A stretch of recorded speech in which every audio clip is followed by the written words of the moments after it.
قتل عثمان کی افواہ اور بیعت رضواں۔ اس کے بعد آپ نے حضرت عثمان رضی اللہ تعالیٰ عنہ کو بھیجا کہ قریشی سرداروں سے جا کر ملیں اور ان سے بات چیت کریں۔ مکہ میں حضرت عثمان کے ایک چچیرے بھائی تھے، ان کا نام تھا ابان بن سعید۔ حضرت عثمان ابھی مکے میں داخل بھی نہ ہوئے تھے کہ ابان سے ملاقات ہو گئی۔ ابان نے انہیں اپنی حفاظت میں لے لیا۔ انہی کی حفاظت میں حضرت عثمان مکہ میں داخل ہوئے۔ قریش کو پیارے نبی کا پیغام سنایا کہ اب دو ہی شکلیں ہیں، یا تو طواف کا موقع دو یا جنگ کے لیے تیار ہو جاؤ۔ قریش نے کہا تم طواف کر لو، صرف تمہارے ساتھ ہم یہ رعایت کر سکتے ہیں، بقیہ مسلمانوں کو تو ویسے ہی واپس جانا ہوگا۔ حضرت عثمان اس پر کیسے تیار ہو سکتے تھے؟ انہوں نے کہا یہ تو قیامت تک نہ ہوگا، تمہیں تو سارے مسلمانوں کو طواف کا موقع دینا ہوگا۔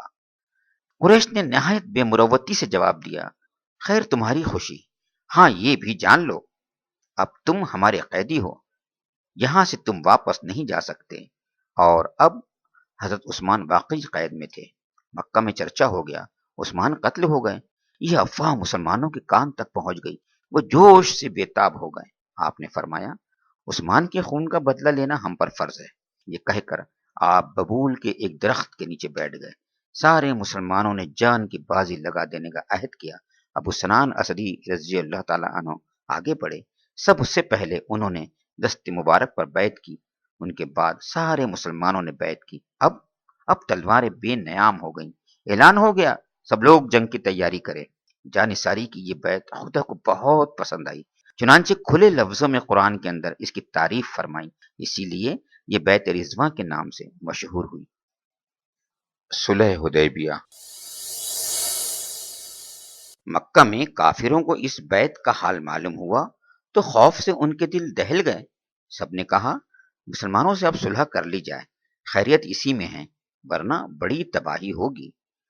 کافروں میں ایک شخص تھا سہیل بن عمرو، یہ سوجھ بوجھ اور ہوشیاری میں مشہور تھا، ساتھ ہی زباں آور خطیب بھی تھا۔ لوگوں نے اسے خطیب قریش کا لقب دیا تھا۔ انہوں نے صلح کی بات چیت کے لیے اسی کو دوڑایا۔ سہیل آیا تو اس نے دیکھا مسلمانوں میں بڑی ہما ہمی ہے، ہر طرف جنگ کی تیاریاں ہیں۔ یہ دیکھ کر وہ گھبرا گیا، لپک کر خدمت اقدس میں حاضر ہوا اور عرض کیا آپ یقین مانیں عثمان بالکل صحیح سلامت ہے، ان کے قتل ہو جانے کی خبر بالکل غلط ہے۔ میں آپ کے پاس صلح کی غرض سے آیا ہوں، یہاں آپ کے ساتھی جنگی تیاریوں میں مصروف ہیں۔ ادھر قریش نے قسم کھا لی ہے اس سال آپ کو مکہ نہیں آنے دیں گے۔ میں کچھ شرطیں لے کر آیا ہوں، ان میں ہمارے لیے بھی سلامتی ہے، آپ کے لیے بھی بہتری ہے۔ اگر آپ مان لیں تو ایک خوفناک جنگ ٹل جائے گی، نہ جانے کتنی جانیں بچ جائے گی، اور اتنی بڑی نیک نامی کا صحرا آپ کے سر بن جائے گا۔ پیارے نبی نے فرمایا کیا شرطیں ہیں؟ سہیل بولا اس سال آپ طواف کے بغیر لوٹ جائیں، اگلے سال آئیں اور صرف 3 دن رہ کر جائیں، تلوار کے سوا کوئی ہتھیار ساتھ نہ ہو اور تلواریں بھی نیام میں ہوں۔ پیارے نبی نے فرمایا اور کیا شرط ہے؟ سہیل بولا قریش کا کوئی شخص مسلمان ہو کر مدینہ آ جائے تو آپ کو اسے مکہ واپس کرنا ہوگا، اور اگر کوئی مسلمان مدینہ چھوڑ کر مکہ جائے گا تو ہم اسے واپس نہیں کریں گے۔ آپ نے آنکھیں بند کر لیں اور کچھ دیر خاموش رہے۔ وہی کے وقت آپ کی یہی حالت ہوتی تھی۔ ادھر مسلمان اس ظالمانہ شرط پر غصے سے کھول رہے تھے، لیکن وہ ضبط کیے رہے۔ پھر آپ نے آنکھیں کھولی اور فرمایا اور کیا شرط ہے؟ سہیل بولا یہ صلح 10 سال تک رہے گی، اس مدت میں ہر ایک کو امن حاصل ہوگا، کوئی کسی سے چھیڑ چھاڑ نہیں کرے گا۔ پیارے نبی نے مزید فرمایا اور کیا شرط ہے؟ سہیل بولا عرب کا جو قبیلہ جس فریق کے ساتھ چاہے معاہدے میں شریک ہو جائے۔ یہ ہیں قریش کی شرطیں۔ بات بگڑنے سے پہلے آپ سوچ لیں، لوگوں کو آپ کی تدبیر و حکمت سے بڑی امیدیں ہیں۔ آپ نے یہ ساری شرطیں منظور کر لی۔ حضرت علی رضی اللہ تعالی عنہ کو حکم دیا صلح نامہ لکھیں۔ مسلمانوں نے یہ صورت حال دیکھی تو بہت رنجیدہ ہوئے، حضرت عمر پر سب سے زیادہ اثر ہوا۔ وہ اٹھ کر پیارے نبی کی خدمت میں آئے، عرض کیا، کیا آپ خدا کے رسول نہیں ہیں؟ پیارے نبی نے فرمایا، اس میں کیا شک ہے؟ عمر بولے، کیا ہم مسلم نہیں ہیں؟ آپ نے جواب دیا، کیوں نہیں، ہمارے مسلم ہونے میں کوئی شک نہیں۔ عمر مزید بولے، کیا وہ مشرک نہیں ہیں؟ پیارے نبی بولے، پکے مشرک ہیں، ان کے مشرک ہونے میں کیا شبہ ہے؟ عمر نے سوال کیا، تو ہم دین میں یہ ذلت کیوں گوارا کریں، اس طرح دب کر ان کے ساتھ کیوں صلح کریں؟ پیارے نبی نے فرمایا، عمر، میں خدا کا بندہ بھی ہوں اور اس کا رسول بھی، یہ اسی کا فیصلہ ہے، وہ ہمیں ہرگز ضائع نہیں کرے گا۔ حضرت عمر کی آنکھوں میں آنسو بھر آئے، وہ اٹھ کر ابو بکر کے پاس آ گئے اور یہی گفتگو کی۔ حضرت ابو بکر نے فرمایا، عمر، سمجھداری سے کام لو، کیوں اس قدر پریشان ہو؟ کیا تمہیں معلوم نہیں آپ خدا کے رسول ہیں؟ جو کچھ کرتے ہیں خدا کے حکم سے کرتے ہیں۔ صلح نامہ تحریر ہونے لگا۔ حضرت علی نے قلم اٹھایا اور لکھنا شروع کیا۔ پیارے نبی نے فرمایا، لکھو بسم اللہ الرحمن الرحیم۔ سہیل نے بات کاٹی، بولا، ہم میں بسم اللہ الرحمن الرحیم لکھنے کا رواج نہیں، ہم اس سے ناواقف ہیں، بے اسم اللہم لکھا جائے۔ آپ نے منظور فرمایا اور حضرت علی کو یہی لکھنے کا حکم دیا۔ پھر آپ نے فرمایا، لکھو یہ وہ شرطیں ہیں جن پر اللہ کے رسول محمد نے سہیل بن عمرو سے صلح کی۔ سہیل نے فوراً حضرت علی کا ہاتھ پکڑ لیا اور کہا، ایسا نہ کیجیے، اگر قریش آپ کو رسول ہی مانتے تو جھگڑا کس بات کا تھا؟ آپ صرف اپنا اور اپنے باپ کا نام لکھوائیں۔ پیارے نبی نے فرمایا، تم مانو چاہے نہ مانو، خدا کی قسم میں اللہ کا رسول ہوں۔ پھر حضرت علی سے فرمایا، لکھو یہ وہ شرطیں ہیں جن پر محمد بن عبداللہ نے سہیل بن عمرو کے ساتھ صلح کی۔ پھر صلح کی شرطیں لکھی گئیں اور دونوں طرف کے کچھ آدمیوں کے اس پر دستخط ہو گئے۔ یہ معاہدہ چونکہ حدیبیہ میں لکھا گیا، اس لیے صلح حدیبیہ کے نام سے مشہور ہوا۔ ٹھیک اسی وقت جب کہ معاہدہ لکھا جا رہا تھا، ایک شخص آیا اور مسلمانوں کے سامنے گر پڑا۔ ہاتھوں میں ہتکڑیاں تھیں، پاؤں میں بیڑیاں، چہرے پر مظلومی برس رہی تھی، جسم سے بے کسی ٹپک رہی تھی۔ یہ مظلوم قریش کا آدمی تھا، سہیل بن عمرو کا بیٹا تھا، ابو جندل اس کا نام تھا۔ اس کے لیے مکہ میں جینا دو بھر ہو گیا تھا، صرف اس جرم میں کہ وہ مسلمان ہو گیا تھا، اپنے رب کا بندہ بن گیا تھا۔ نہ جانے کس طرح وہ گھسٹتا بھاگتا آیا تھا کہ کسی طرح قریش سے چھٹکارا مل جائے۔ سہیل نے ابو جندل کو دیکھا تو اس کے تن بدن میں آگ لگ گئی۔ اس نے غصے میں احتجاج کیا، یہ میرا لڑکا ہے، میں اس کا ولی ہوں، اگر اسے روک لیا گیا تو یہ معاہدے کی خلاف ورزی ہوگی۔ پیارے نبی نے فرمایا، ابھی معاہدہ لکھا کب گیا؟ سہیل بولا، لکھا گیا ہو چاہے نہ لکھا گیا ہو، اگر اسے یہاں روکا گیا تو ہمیں یہ صلح منظور نہیں۔ پیارے نبی نے فرمایا، اچھا، ہم انہیں روکیں گے نہیں، البتہ تم سے گزارش کرتے ہیں انہیں یہیں چھوڑ دو۔ سہیل بولا، یہ تو قیامت تک نہ ہوگا۔ پیارے نبی صلی اللہ علیہ وسلم نے کئی دفعہ کہا، لیکن وہ تیار نہ ہوا، اپنی ہٹ پر اڑا رہا۔ آپ کو بہت ملال ہوا، کچھ دیر سر مبارک جھکا رہا، پھر آپ نے ابو جندل کی طرف رخ کیا، درد بھرے لہجے میں فرمایا، ابو جندل، صبر سے کام لو، خدا تمہارے ساتھ ہے اور تم جیسے دوسرے مظلوموں کے لیے ضرور کوئی راہ نکالے گا۔ اب صلح ہو چکی، ہم بد عہدی نہیں کر سکتے۔ سہیل نے بیٹے کی گردن پکڑی اور گھسیٹتا ہوا چلا۔ ابو جندل مسلمانوں کو پکارتے رہے، درد بھری آواز میں کہتے رہے، مسلمانوں، کیا پھر مجھے اسی دوزخ کی طرف لوٹا رہے ہو؟ میں اسلام لا چکا ہوں، کیا پھر مجھے کافروں کے پنجے میں دے رہے ہو؟ مسلمان یہ دردناک منظر دیکھ کر تڑپ اٹھے۔ حضرت عمر سے رہا نہ گیا، انہوں نے جھٹ ایک تلوار اٹھائی اور ابو جندل کی طرف بڑھائی کہ لو، اس سے اپنی مدافعت کرو۔ لیکن ابو جندل نے اس کی ہمت نہ کی، چنانچہ زبردستی انہیں مکہ لے جایا گیا۔ ادھر مسلمان غم و غصے سے سلگتے رہے۔ مسلمان مدینہ لوٹ آئے، لیکن ان کا دل بجھا بجھا سا تھا کہ قریش تو شرطیں لگائیں اور مسلمان ان جابرانہ شرطوں کے سامنے سر جھکا دیں۔ حضرت ابو جندل کا دردناک واقعہ بھی نگاہوں میں پھر رہا تھا اور آنکھوں کی نیند اور دل کا چین غارت کر رہا تھا۔ اتنے میں قریش کا ایک اور آدمی بھاگ کر آیا۔ اس نے مسلمان ہونے کا اعلان کیا اور آپ سے پناہ مانگی۔ یہ حضرت ابو بصیر تھے، بہت ہی مخلص اور نیک دل مسلمان تھے۔ کافروں کے ظلم سے تنگ آ کر بھاگے تھے۔ پیچھے پیچھے مکہ سے دو آدمی اور آ گئے۔ ان دونوں نے ان کی واپسی کا مطالبہ کیا۔ پیارے نبی صلی اللہ علیہ وسلم مجبور تھے، کلیجے پر پتھر رکھ کر اس غریب کو ان دونوں کے حوالے کر دیا۔ ان دونوں نے مسلمانوں کے سامنے انہیں قید کیا اور ساتھ لے کر مکہ چلے۔ مسلمان حسرت و افسوس سے انہیں تکتے رہے، ان کی مظلومی اور اپنی بے بسی پر آنسو بہاتے رہے۔ دونوں آدمی حضرت ابو بصیر کو لے کر ذوالحلیفہ پہنچے۔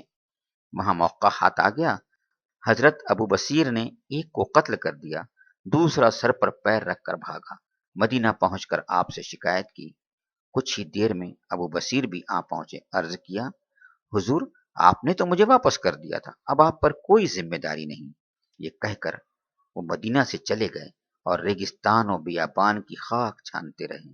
پھر سمندر کے کنارے پہنچے اور وہیں ٹھہر گئے۔ قریش کا کوئی قافلہ ادھر سے گزرتا تو اس پر چھاپا مارتے، جو کچھ ہاتھ آتا لے بھاگتے۔ مکے میں بہت سے مسلمان پڑے ہوئے تھے اور قریش کی بے دردیوں کا نشانہ بن رہے تھے۔ معاہدے کی وجہ سے وہ مدینہ بھی نہیں جا سکتے تھے۔ انہیں پتہ چلا ایک نیا ٹھکانہ پیدا ہو گیا ہے۔ وہ بھاگ بھاگ کر وہیں آ گئے۔ اب ایک طاقتور ٹولی تیار ہو گئی جس نے قریش کے قافلوں کا ناک میں دم کر دیا۔ وہ ان کا سارا سامان لوٹ لیتے اور پہاڑی دروں میں جا دبکتے۔ قریش نے بہت کوشش کی لیکن ان پر قابو نہ پا سکے۔ آخر وہ عاجز آ گئے۔ انہوں نے رسول خدا کے پاس کہلا بھیجا، ہم اپنی اس شرط سے باز آئے، آپ ان مسلمانوں کو اپنے پاس بلا لیجیے۔ آپ نے ان سارے مسلمانوں کو مدینہ بلا لیا۔ مسلمان سخت حیران تھے کہ جو شرط سب سے زیادہ ان کے خلاف تھی اور قریش کے حق میں تھی، قریش اس سے کیسے دستبردار ہو گئے۔ لیکن وجہ معلوم ہوئی تو ان کی حیرانی جاتی رہی۔ انہوں نے دیکھا کہ صلح حدیبیہ، جسے وہ کھلی ہوئی ہار سمجھ رہے تھے، کتنی بڑی جیت ثابت ہوئی۔ اس وقت انہیں صلح حدیبیہ کی حکمتیں نظر آئیں جو اس سے پہلے نگاہوں سے اوجھل تھی۔ اگلے سال مسلمان مکہ گئے، وہاں 3 دن ٹھہرے، طواف و زیارت کیا، پھر مدینہ لوٹ آئے۔ قریش نے بھی اپنا وعدہ نبھایا اور مسلمانوں سے کوئی چھیڑ چھاڑ نہ کی۔ قریشی سپہ سالار اور عرب کا دماغ اسلام کی آغوش میں۔ ہجرت کا 8واں سال شروع ہو گیا۔ اس سال لوگ کثرت سے مسلمان ہوئے۔ قریش کی صفوں سے بہت سے نامور بہادر ٹوٹ ٹوٹ کر اسلام کی گود میں آ گئے۔ خالد بن ولید اور عمرو بن عاص کا اسلام بھی اسی زمانے کی یادگار ہے۔ حضرت خالد قریش کے سب سے بڑے سپہ سالار اور عمرو بن عاص عرب کا دماغ سمجھے جاتے تھے۔ آگے چل کر یہی دونوں فوج اسلام کے 2 مشہور کمانڈر بنے۔ ایک نے شام میں اسلام کا جھنڈا لہرایا تو دوسرا فاتح مصر کے نام سے مشہور ہوا۔ قریش کی عہد شکنی۔ خزاعہ اور بکر عرب کے 2 مشہور قبیلے تھے۔ ان میں ایک زمانے سے دشمنی چلی آ رہی تھی۔ جب اسلام ان کے سامنے خطرہ بن کر ظاہر ہوا تو آپس کی دشمنی بھول گئے اور اسلام کو مٹانے میں تن من دھن سے لگ گئے۔ حدیبیہ کی صلح ہوئی تو بکر نے سوچا اب اسلام کا خطرہ جاتا رہا، اب دشمن سے بدلہ لینے کا وقت آ گیا۔ انہوں نے خزاعہ پر حملہ کر دیا۔ صلح حدیبیہ کی روح سے کچھ قبیلوں نے مکہ والوں کا ساتھ دیا تھا، کچھ قبیلے مسلمانوں کے ساتھ ہو گئے تھے۔ خزاعہ کا قبیلہ مسلمانوں کا ہمدرد تھا، وہ مسلمانوں کے ساتھ ہو گیا تھا اور ان کے دشمن بکر قریش کے ساتھ تھے۔ قریش کے کسی ساتھی قبیلے کا مسلمانوں کے کسی ساتھی قبیلے پر حملہ کرنا معاہدے کو توڑنا تھا۔ بکر نے خزاعہ پر حملہ کیا تھا، یہی بات معاہدہ توڑنے کے لیے کافی تھی، لیکن اسی پر بس نہ تھا۔ قریش نے بھی بکر کی مدد کی۔ ان کے بہادروں نے صورتیں بدل بدل کر خزاعہ پر تلواریں چلائی۔ خزاعہ نے مجبور ہو کر حرم میں پناہ لی۔ ظالموں نے حرم کی حرمت کا بھی خیال نہ کیا، اس میں گھس گھس کر بے دھڑک خون بہایا۔ خزاعہ کے کچھ آدمی بھاگ کر مدینہ پہنچے، آپ سے فریاد کی۔ خزاعہ کی مظلومی کی داستان سنی تو آپ کو بڑا رنج ہوا۔ معاہدے کی روح سے ان کی مدد آپ پر فرض تھی۔ آپ نے فوراً قریش کے پاس آدمی دوڑایا اور 3 شرطیں پیش کی کہ ان میں سے کوئی ایک شرط منظور کر لو۔ نمبر 1، خزاعہ کے جتنے آدمی مارے گئے ان کا خوں بہا ادا کرو۔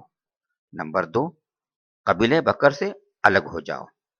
نمبر 3، اعلان کر دو حدیبیہ کا معاہدہ ٹوٹ گیا۔ قریش کا ایک سردار سب کی طرف سے بولا، تیسری شرط منظور ہے، اب ہم میں تم میں معاہدہ نہیں رہا۔ کہنے کو تو یہ کہہ دیا، لیکن آدمی چلا گیا تو قریش بہت پچھتائے۔ فوراً ابو سفیان کو سفیر بنا کر مدینہ دوڑایا کہ معاہدے کو تازہ کرے اور آپ سے مہلت مانگے۔ ابو سفیان کی ایک بیٹی تھی ام حبیبہ، یہ پیارے نبی صلی اللہ علیہ وسلم کو بیائی تھی اور مدینہ میں ہی رہتی تھی۔ ابو سفیان سب سے پہلے بیٹی کے گھر پہنچا۔ ہو سکتا تھا مدت کے بعد باپ کا چہرہ دیکھ کر بیٹی کا دل بھر آتا، پرانی یادیں تازہ ہو جاتی، لیکن یہاں تو اسلام کی محبت دل میں گھر کر چکی تھی اور سینے میں کفر سے نفرت کی آگ سلگ رہی تھی۔ بیٹی نے باپ سے سیدھے منہ بات نہ کی۔ ابو سفیان مایوس ہو کر وہاں سے چل دیا، سمجھ گیا بیٹی کوئی مدد نہیں کر سکتی۔ وہ براہ راست آپ کی خدمت میں حاضر ہوا اور قریش کا پیغام سنایا۔ آپ کچھ بولے نہیں، خاموش رہے۔ اب وہ حضرت ابو بکر کے پاس پہنچا اور انہیں بیچ میں ڈالنا چاہا، لیکن انہوں نے کان پر ہاتھ دھر لیا، الٹے کچھ ناراض بھی ہوئے۔ وہاں سے مایوس ہو کر وہ حضرت عمر کے پاس پہنچا، دیکھا تو وہ سب سے زیادہ بپھرے ہوئے تھے، اس کی ایک بات بھی سننے کو تیار نہ تھے۔ اب وہ حضرت فاطمہ کے پاس پہنچا۔ حضرت حسن ابھی ننھے سے بچے تھے، ان کی گودیوں میں ہمک رہے تھے۔ ابو سفیان نے کہا، بیٹی فاطمہ، اس بچے سے بس اتنا کہلا دو، میں نے دونوں فریقوں میں بیچ بچاؤ کرا دیا۔ اگر یہ اتنا کہہ دیں تو آج سے ہی سارے عرب کا سردار کہلائے گا۔ بولو ایسا کر سکتی ہو؟ حضرت فاطمہ نے کہا، جناب ابو سفیان، آپ کیسی باتیں کرتے ہیں؟ بھلا بچے ان معاملات میں کیا کر سکتے ہیں؟ اور یہاں تو معاملہ رسول خدا کا ہے، رسول خدا کے مقابلے میں کون پناہ دے سکتا ہے؟ ان سے بھی بات نہ بنی تو ابو سفیان حضرت علی سے ملا، ان کے سامنے اپنا مسئلہ رکھا۔ انہوں نے کہا، پیارے نبی جو بات طے کر چکے اس میں کوئی کہاں دخل دے سکتا ہے؟ اب تو بس ایک ہی شکل ہے، تم مسجد میں جا کر اعلان کر دو، میں حدیبیہ کی صلح بحال کرتا ہوں۔ چنانچہ اس نے یہی کیا اور فوراً مکہ لوٹ گیا۔ مکہ پہنچنے پر جب لوگوں نے اس سے پوچھا اور اس نے اپنا کارنامہ بیان کیا تو لوگوں نے اس سے ملامت کی اور کہا، یہ تو کچھ بھی نہ ہوا، تم سے تو علی نے مذاق کیا اور تم اتنا بھی نہ سمجھے، کہیں اس طرح صلح بحال ہوا کرتی ہے؟ ایک مرتبہ پھر قریشی سردار مشورے کے لیے جمع ہوئے اور فیصلہ کیا خزاعہ سے صلح کر لی جائے، ان کے جو آدمی مارے گئے ہیں ان کا خوں بہا دے دیا جائے، تاکہ محمد اگر مکہ پر حملہ کریں تو وہ ان کا ساتھ نہ دیں۔ بات طے ہو گئی۔ بدیل مکہ میں ہی رہتے تھے، یہ خزاعہ کے بہت بڑے رئیس اور معزز آدمی تھے۔ ابو سفیان نے ان سے بات پکی کر لی، جو لوگ مارے گئے تھے ان کا خوں بہا بنی خزاعہ کو بھجوا دیا گیا۔ پھر یہ دونوں ایک ساتھ خزاعہ پہنچے تاکہ صلح کی بات بالکل پکی اور اطمینانی ہو جائے۔